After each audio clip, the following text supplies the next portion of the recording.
It's 12:21. We're in Indian River County, Florida, at a service center on the turnpike. Forget which one it is, but about 9 miles ago, we ran through a pretty heavy rain. Although the raindrops were very small, they came down very hard. So I scavenged what little water that was left on the truck, off of the truck, and taking a reading here.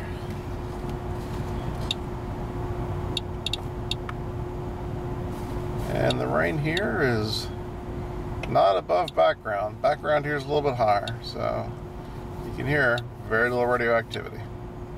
And it is July 18th. All right.